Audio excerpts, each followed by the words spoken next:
Hello everyone, this is Dr. Lennon and we're going to talk about limits today. So the main idea, we're not talking about them really in technical or rigorous detail, but kind of more just as a graphical approach.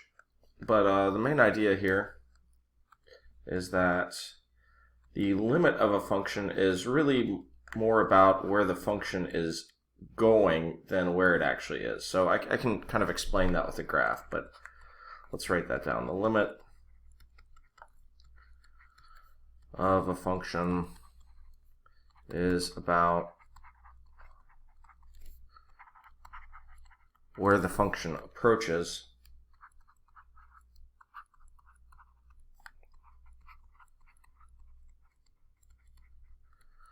not where the function actually exists, necessarily.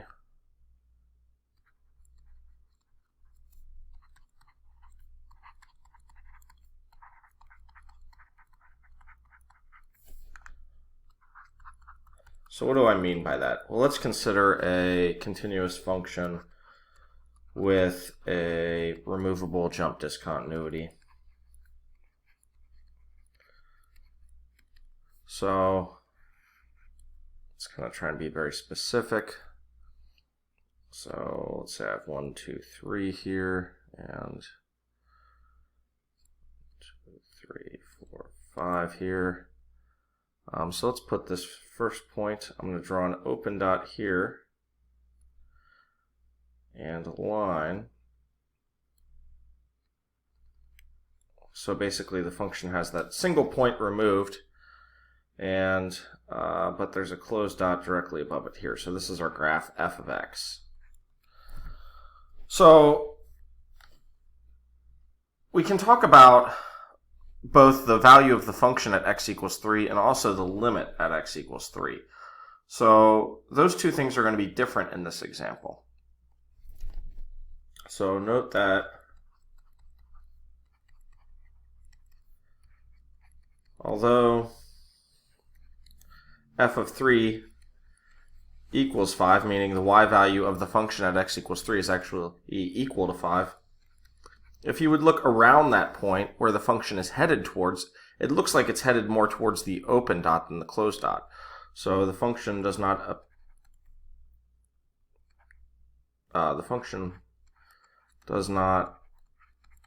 appear to approach the point anywhere nearby.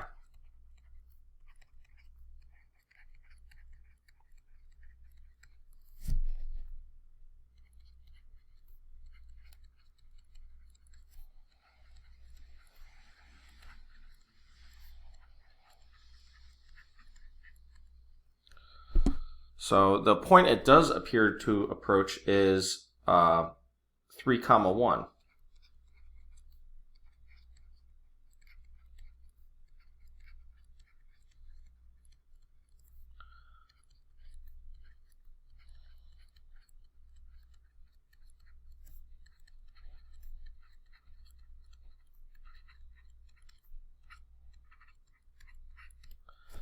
So for that reason, we say the limit as x approaches 3 is equal to 1.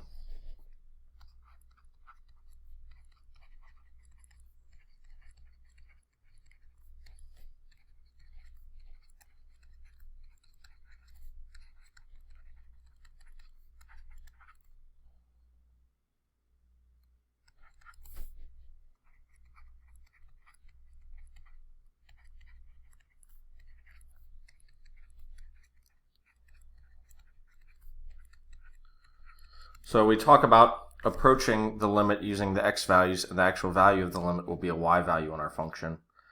So the notation that would correspond to that is we would say the limit as x goes to 3 of f of x equals 1.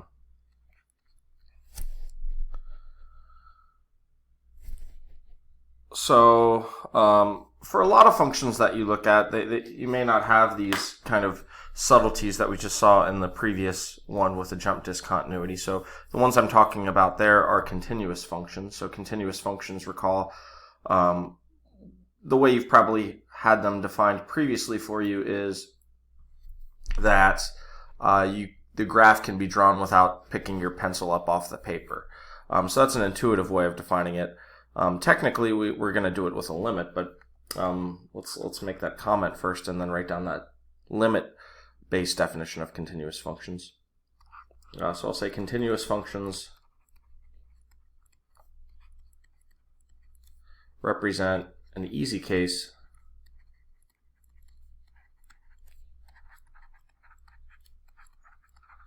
for evaluating limits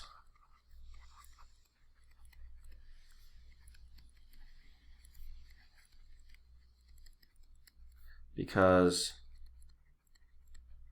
the limit agrees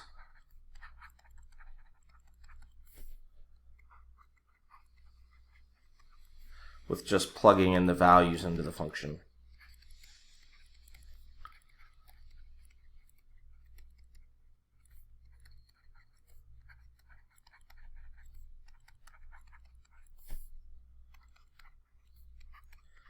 In fact, this is really the real definition. So let's write down what that definition is. So a function f of x is continuous at a point x equals a if and only if when you take the limit as x approaches a of f of x, you actually get the point that you would expect, which is f of a. So that means kind of what it approaches agrees with just plugging it in. And again, we can talk about, so you would say a function is continuous at every point, or on its domain if it's continuous at every single point. Or you can say it's continuous on some subinterval if it's continuous at every point in that subinterval. So let's try to frame this in terms of functions that we have studied. So what are some examples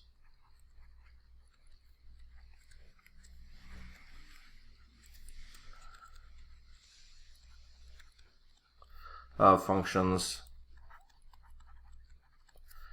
that are continuous everywhere they are defined, meaning they are continuous over their entire domain?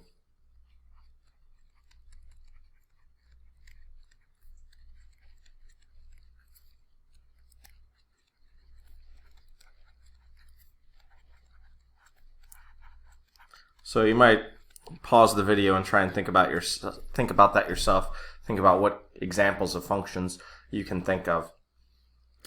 So I'll give you a second to do that. Okay, so lots of answers here. Linear functions, first group of functions you typically study. Those are continuous everywhere. You could also say quadratic functions and so on, but all of those functions can be grouped into one big class of functions, namely the polynomial functions. An analysis professor of mine used to tell me that those were the nicest functions in the universe. They behave really well with respect to all sorts of rules, and here they are continuous everywhere. Another example that we looked at would be the exponential functions,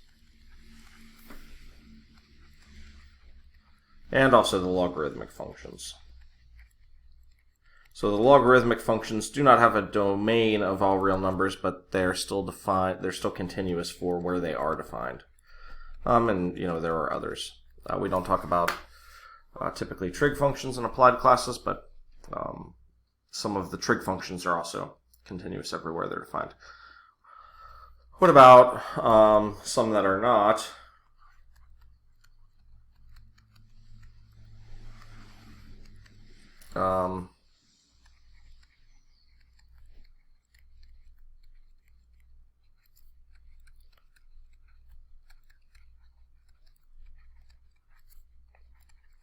Well, the picture we drew above is an example of one that's not, but there's also some other ones we've studied. So you may try and think about that and see what jumps into your brain. Always good to think about examples. Grounds you when you're trying to think about new rules and theorems. So I'll just write down a few here. Maybe y equals 1 over x, or y equals 1 over x squared. So any of the power functions that have a negative power as the exponent. In general, we can kind of group these all into rational functions as well. Any rational function, technically it's not every rational function, but rational functions that have some variable in the denominator. We can also look at maybe piecewise defined functions because they're going to have typically some sort of jump discontinuity, like a step function.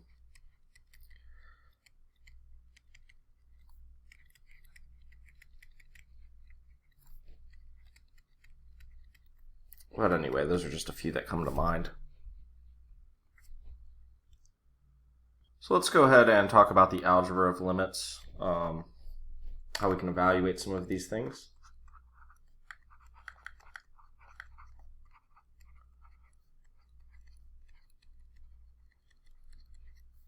So for the functions we just talked about, the continuous functions, those are easy. You can just plug in whatever number you're evaluating the limit for.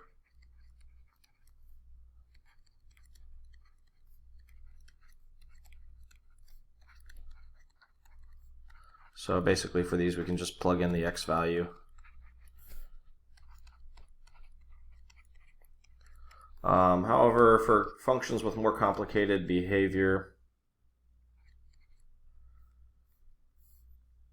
sorry, that looks like I wrote an R. So however, for functions with more complicated behavior,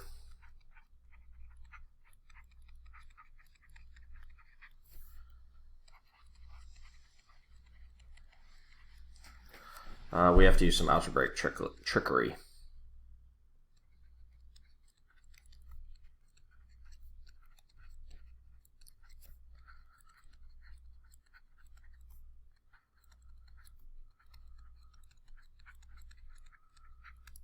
So let's look at some examples. And we want to just evaluate each limit.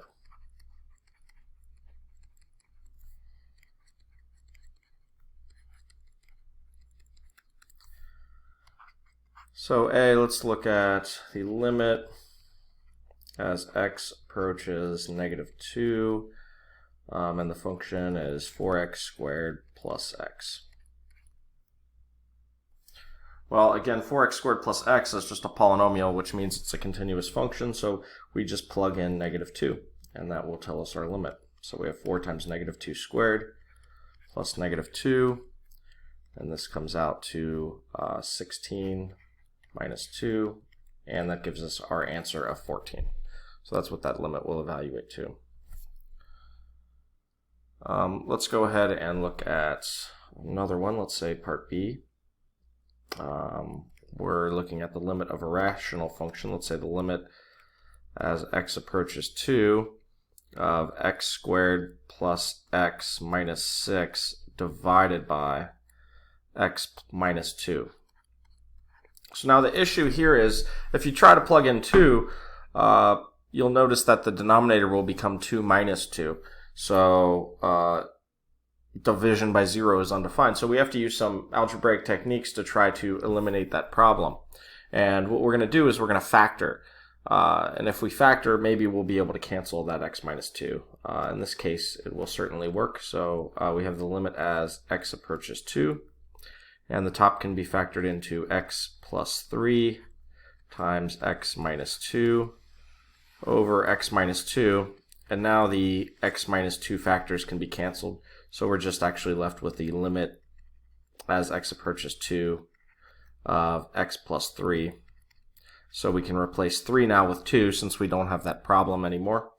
So 2 plus 3 makes 5. And that is what this limit will evaluate to. So factoring is going to be one of the techniques that is going to come up often when simplifying these limits. So you should always be looking to factor when possible. So let's look at part C, the limit as x approaches -3 of x squared minus 9 divided by 2x squared plus 7x plus 3. So again, if we factor, we can apply the difference of squares on top. So the top can factor to x plus 3 times x minus 3, and the denominator can be factored into x plus 3 times 2x plus 1, and you can see that the x plus 3's are going to cancel. And that was the factor that was creating all the problems, because -3 plus 3 is going to give us 0 in our denominator again. So now that we've canceled those, we can plug in -3 for the x's that remain. So the top will be -3 minus 3, and the bottom will be 2 times -3 plus 1, which leaves us with our final answer of -6 over -5. So that comes out to positive 6/5. All right, let's look at another one. Let's look at the limit as h approaches 0 of the quantity 4 plus h squared minus 16 over h. Now, this one we have h in the bottom, so plugging in 0 immediately causes a problem. But okay, there's two ways to do this. You could technically try and factor the top using difference of squares, or you could expand and try to cancel the 16 and hope that all terms have an h and that can be factored. So let's go with that second plan of just expanding 4 plus h quantity squared. Remember, what we have to do is we have to take 4 plus h times 4 plus h and FOIL it out. So when you FOIL it, you get 16 plus 8h plus h squared minus 16. So the positive 16 will cancel with the minus 16. And we're just left with 8h plus h squared. But we can factor an h out of those terms. So we can take h and we'll be left with 8 plus h. And then we have our h in the denominator, and then h over h is 1. So we have the limit of 8 plus h, and then we replace that final h with 0, and we just get 8. So that is the evaluation there. All right, so let's do two more with this example just to show you two of the other tricks that come up. So the next one we're going to look at is a square root example. And often when you have square roots, you're going to look to multiplying by the conjugate. You've probably seen that trick before when you were writing in arithmetic, when you would write numbers in simple radical form.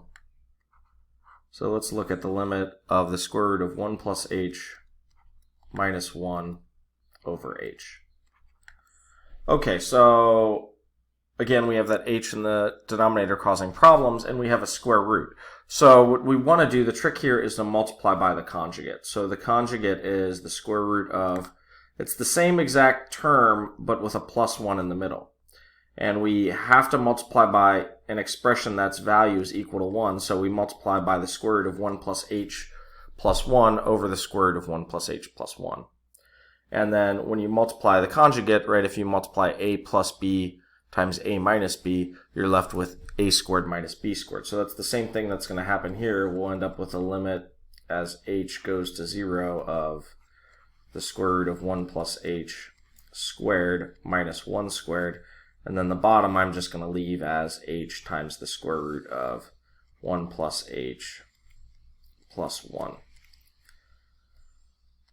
And the reason is you just want to try to cancel that h that's in the denominator. That's our goal. Okay, so we end up with 1 plus h minus 1, so the 1's go away, over h times the square root of 1 plus h plus 1.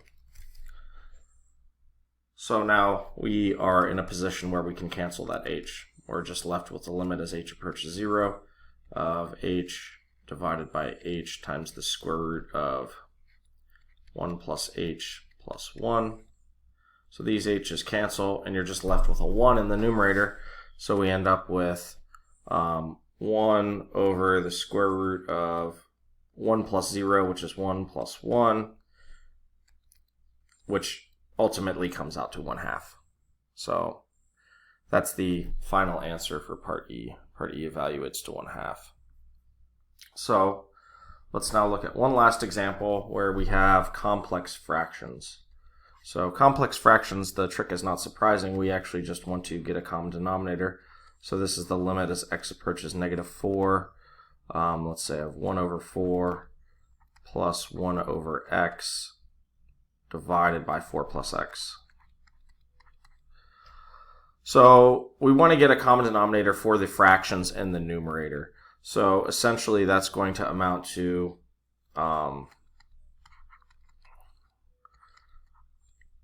getting a denominator of 4x. So I need to take the 1 over 4 and multiply that by x over x, and take the 1 over x and multiply that by 4 over 4. And then I'll have a common denominator in the numerator.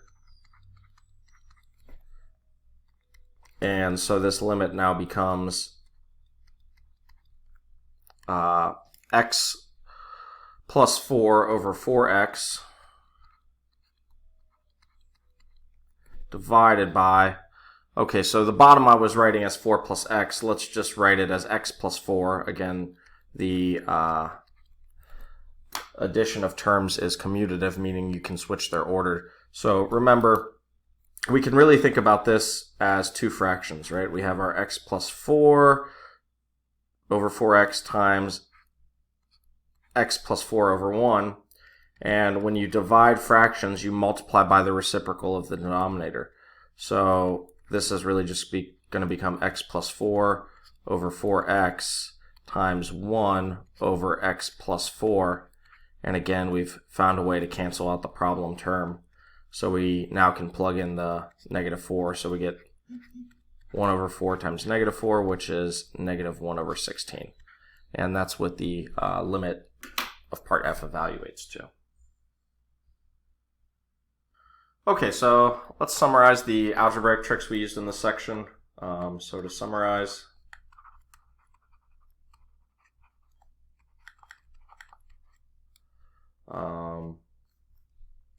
evaluating limits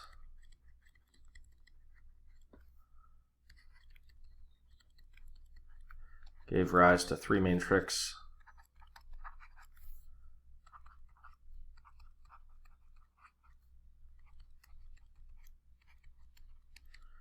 Namely, the first one, and probably the most frequent, and combined with other tricks, is factoring. The second, we saw multiplying by the conjugate for the square roots.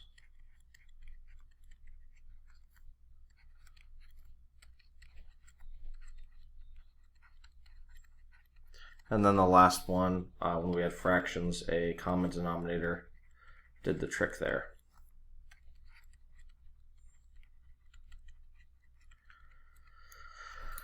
Anyway, that's it for limits. So this is Dr. Lennon signing off.